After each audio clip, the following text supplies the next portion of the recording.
off talking to people about me behind my back going over my head.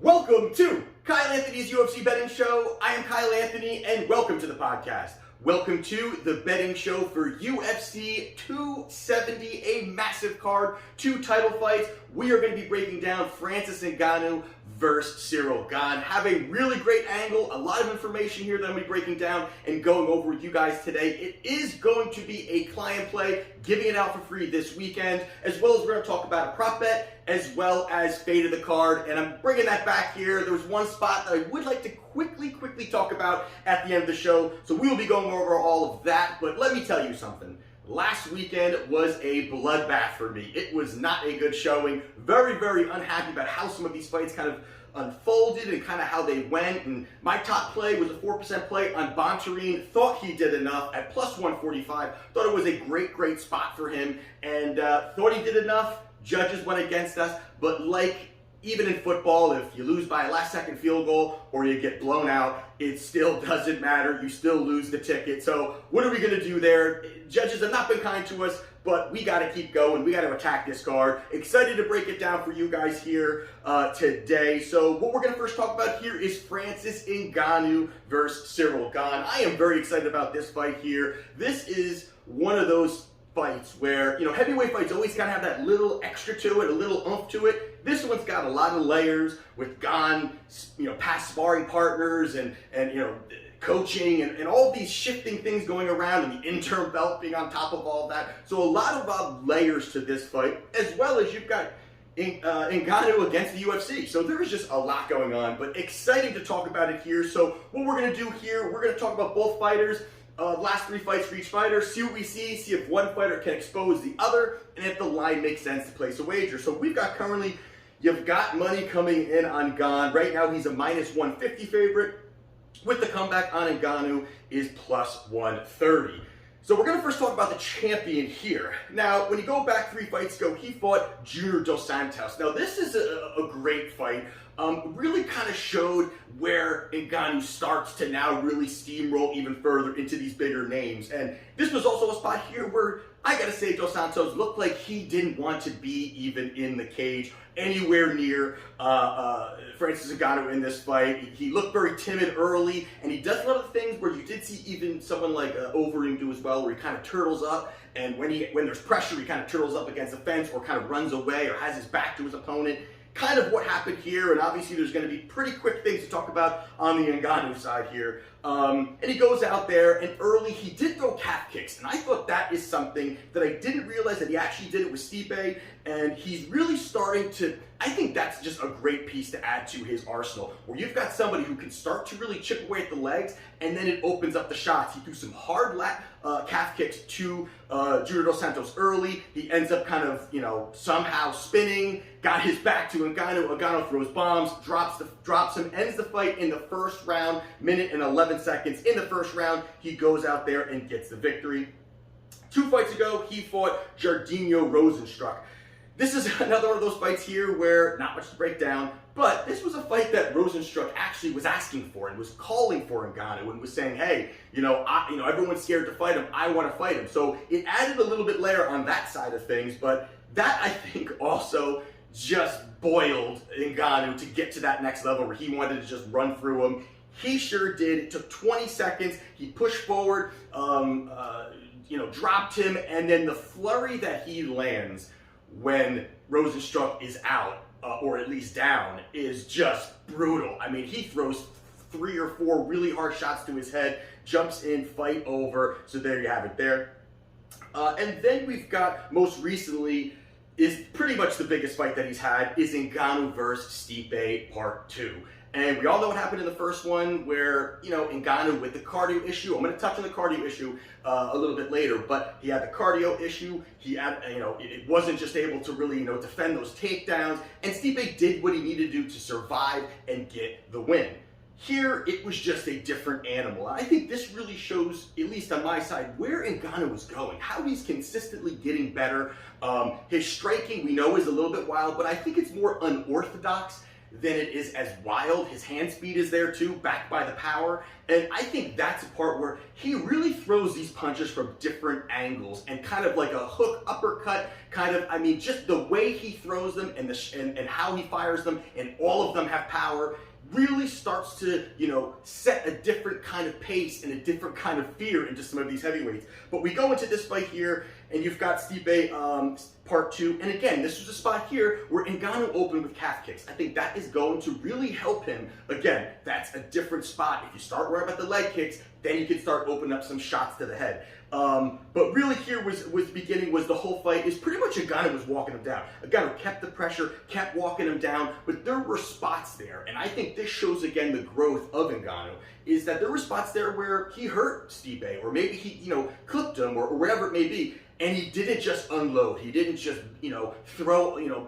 the kitchen sink at him and then ends up not putting away and blows his gas tank. He's now starting to realize, I don't need to go 100 miles an hour early. I can start to go a little bit, you know, and find those opportunities to use that explosiveness that he has. And when he stuffed the takedown from Stipe early, I think that really set the tone also, where Stipe couldn't get the first one, and then even Ngannou was sharp enough to kind of work to his back, which again threw Stipe off, another wrinkle in his game, and ended up getting the back, landing some nice shots. Getting into that second round, again, it looked like Stipe really didn't want to even be in there. I mean, seriously, a guy of his caliber, he looked defeated after he really got that takedown stuff. And he goes in the second round. He ended up, looked like he felt like he kind of hurt Ngannou, or at least landed. But then there, Ngannou drops him. He gets back up, drops him again, lands the big, I mean, that hammer shot was just a death shot. Ends up landing it to his chin. Fight over. Ngannou is the champion. So there you have it there. That was a second round knockout for Francis Ngannou.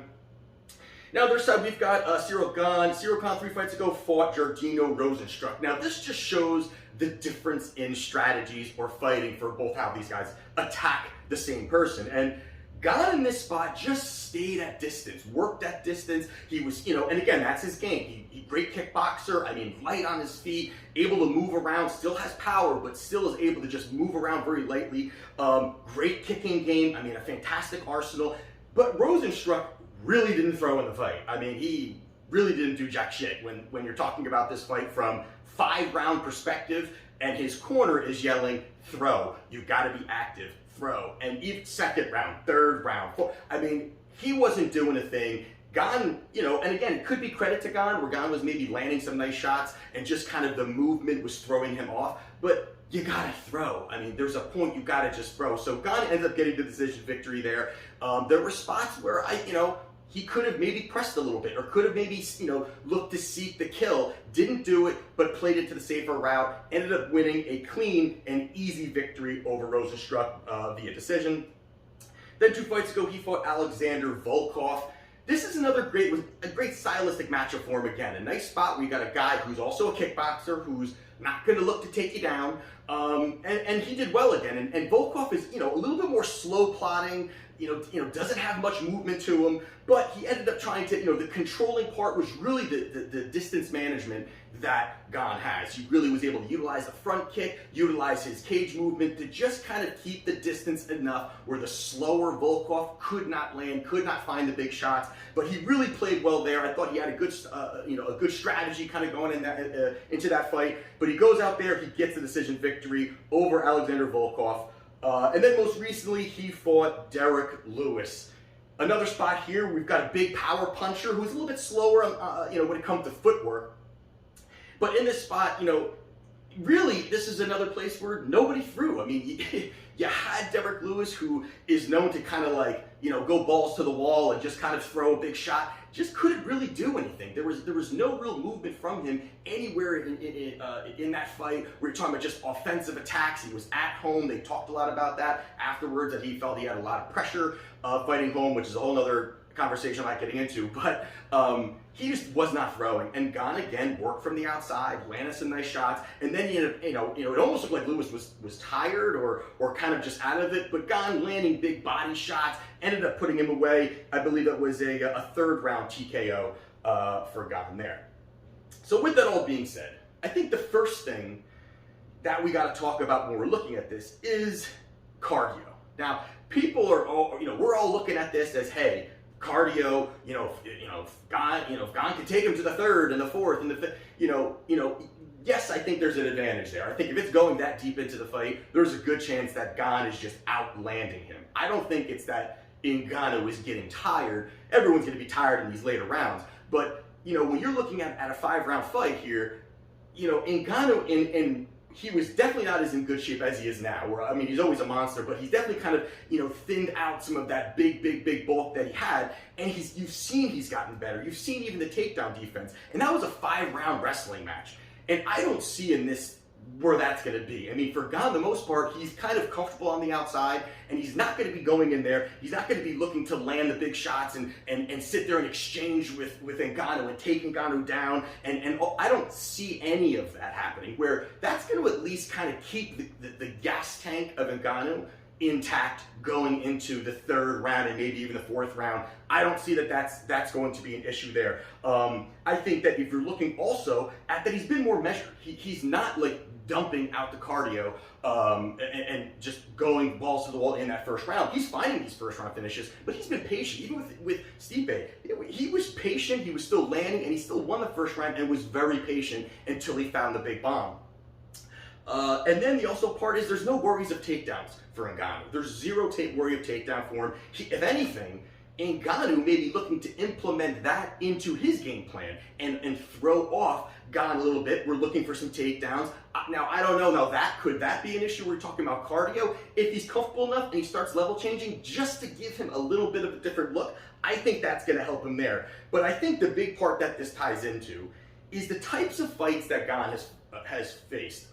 Fighters that he's faced is to me something that is different compared to this fight. Now, everyone's talking about, hey, the only way Gane's going to win, the only way Ngannou is going to win is if, he lands a big shot in the 1st round. But I think that there's, again, cardio, I think, pushes us a little bit further, but the types of guys that Gane has faced are guys that are okay with just distance, who are okay working in the complete areas and spots where Gane is comfortable. You've got Jairzinho Rozenstruik, who didn't throw a damn thing, hardly at him, and then he ended up just beating him just on pure volume. Even before that, it was Tanner Boser. Tanner Boser is tiny to be in this division where, and Gane just kind of outworked him from the outside. Volkov, same kind of thing, a kickboxer. There's basically what Gane comes from. It's a kickboxing. It was just a kickboxing fight between Volkov and Gane, and Gane definitely has those skills. Volkov's a little bit slower, and then you've got Lewis, who is just that's a one-bomb guy. He has really nothing else. There's not much going on. He's very slow. All of these guys, to me, are very slow, who are going to give at least a spot of distance for Gane throughout the fight. All 3 of those guys and even prior guys pretty much did that. To me, I think a big part here is that Ngannou is not going to do that. He is not going to stay at range, stay at kickboxing range. He's going to take his shots and look to explode forward. None of the guys that Gane has fought, are capable of doing that, are capable of really pushing that forward with the type of scary power that Ngannou has behind him. And I think cutting the distance is going to help him. And the fact that Gane has always been in that comfort zone of the kickboxing zone, guys are not looking to cut distance. And again, that's probably credit to Gane because he is quick. He's so light-footed. But I think that's something that, again, you can smother. And that's where, and we almost pretty much saw it kind of in last weekend's fight, where you've got Giga versus Kattar, and if at distance, Giga has that kickboxing, but Kattar went in, smothered it, did not allow him to kind of sit into his position, never allowed him to get comfortable, cut that distance, and that's what really helped him push his path to victory for him there. And I think that is exactly what Ngannou is going to do. He's going to cut the distance. He's going to look for the big shots. And again, Gane, I don't think puts away Ngannou. I don't think Ciryl he's going to do that. I think if anything, he's going to stay at distance, and he's going to have to exchange with Ngannou in the pocket at certain spots, and that's where Ngannou is going to find success. I think he's going to hurt him, of course, early, but I still think he finds that finish or works even the takedowns. Now, you've got Ngannou. I think the knockout was plus 145. I'm going on Ngannou plus 130, straight bet. There's not enough kind of juice in there for me to really kind of, say, hey, it's worth taking the just that one path. I think that's most likely going to be his path to victory, is going to be the knockout, but if it's not, he may take him down. We've seen him go for submission, so it could be a different game plan here, so I'm comfortable at plus 130. I thought we'd never see Ngannou at a plus number again. Here we are, we have him at this, so I am taking him, and that is going to be a client play for me right there. And then the next one we're going to talk about, and I'm going to give these two very quickly out, is a prop bet here.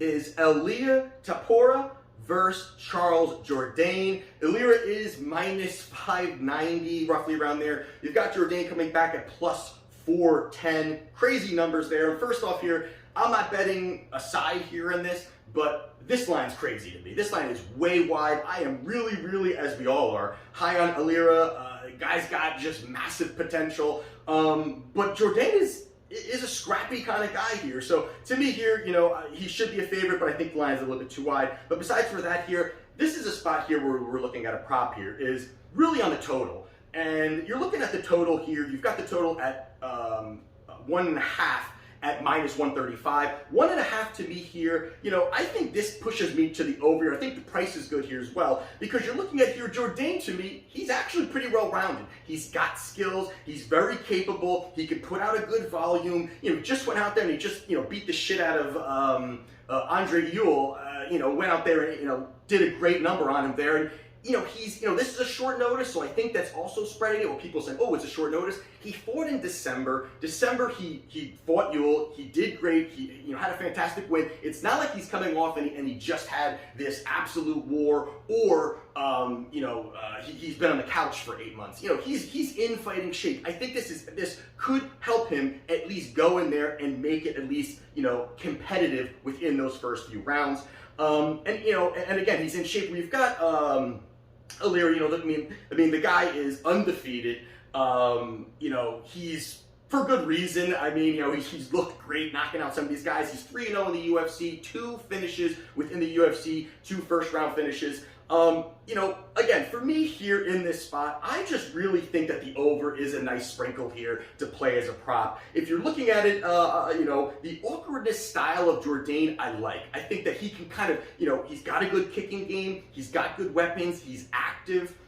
I think that if it doesn't get that first round knockout by Ilia, if he does not get that, I think this fight could be a little bit more competitive into that second and third round. I still think Ilia goes out there, gets the victory some form or way. I think it's either just later or by decision. I think 1.5 is a good number for me here. So for, again, I think he weathers the storm. So for me here, I am taking over 1.5 rounds at minus 135. And then to close the show, just to be done with it, I gotta tell you, the fate of the card here. Now, the fate of the card here is Rodolfo Vieira. Now, listen, I know this guy has got massive potential. I just don't want him in any one of my parlays at all. Now, you've got it right now. He's minus 260 roughly around. You've got Wellington Truman, who's plus 198. Now, this cardio of Rodolfo scares the living shit out of me. I don't want to have any shares of Rodolfo at all due to that. His grappling credentials are there. He's a fantastic grappler. But I think that, Wellington can make it scrappy, make it dirty. He's well-rounded. He can keep it, if he can keep it on, standing for at least somewhat of a part of the fight, it's going to be much more closer than this line indicates. He can go out there and he can get, of course, the submission victory. Vieira is that talented. But I just think he does enough to kind of, make this a little bit more competitive. It's just not worth it. For me, again, I'm not even betting Wellington. I'm staying away from this fight completely. But again, if you're putting me in your parlays, just maybe tread lightly. So that's the show for today. I'm excited. We are back this Saturday, UFC 270. If you want to check out my client plays, link down in the description. And this is Kyle Anthony's UFC Betting Show, and I'll see you next time.